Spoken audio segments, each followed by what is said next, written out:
Hi friends, இன்றைக்கி நம்ம ஒரு எழுத்து ஒரு மொழிக்கான ஷார்ட்கட் சீரீஸில் என்ற வார்த்தைக்கான ஷார்ட்கட் தான் பார்க்க போகிறோம். ஸோ சின்ன பிள்ளையிலலாம் நம்ம அப்படின்னா ஔவையார் அப்படின்னு நம்ம படிச்சிருப்போம். அதே தாங்க அப்படின்னா ஔவை பாட்டியோடைய ஸ்டோரி தான் உங்களுக்கு வந்து ஞாபகம் வரணும். ஸோ அந்த ஸ்டோரிக்குள்ளே என்னன்னு சொல்லிட்டு நம்ம பார்க்கலாம். ஸோ இப்போ பூமியில் இருக்கிற எல்லாருமே பார்த்திங்கன்னா ஔவையாரை என்னென்னு நினைக்கிறாங்க, பாட்டின்னு நினைக்கிறாங்க. ஸோ அப்போ பூமியில் இருக்கிற எல்லாரும் ஔவையாரை பாட்டின்னு நினைக்கிறாங்க. அதனால் அந்த பாட்டி எப்படி ஔவையார் என்ன பண்ணுறாங்க, ரொம்ப வியப்பாகவும் ஆனந்தமாகவும் இருக்காங்க. ஸோ நம்மளை எல்லாருமே இந்த பூமியில் இருக்க எல்லாருமே நம்மளை பாட்டின்னு அழைக்கிறதால அவங்க ரொம்ப எப்படி இருக்காங்க, வியப்பாகவும் ஆனந்தமாகவும் இருக்காங்க. அப்போ ஒரு நாள் என்ன பண்ணுறாங்களாம், பாட்டி நிலத்தில் நடந்து போயிட்டே இருக்காங்களாம். அப்போ அவங்களுக்கு திடீர்னு ஒரு தடை வருதான். என்னடா இது தடையாக இருக்கே அப்படின்னு விழிச்சு பார்த்தா அவங்கள ஒரு பாம்பு வந்து கடிக்க வந்துடுச்சான். உடனே பாட்டி ரொம்ப பயந்துட்டாங்களாம். இதுதாங்க ஸ்டோரி.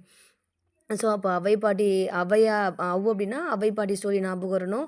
பூமியில் இருக்கிற எல்லாருமே அவைய அப்படின்னு அழைக்கிறாங்க, பாட்டின்னு சொல்லிட்டு அழைக்கிறாங்க. அதனால் அவங்க ரொம்ப வியப்பாகவும் ஆனந்தமாகவும் ஃபீல் பண்ணுறாங்க.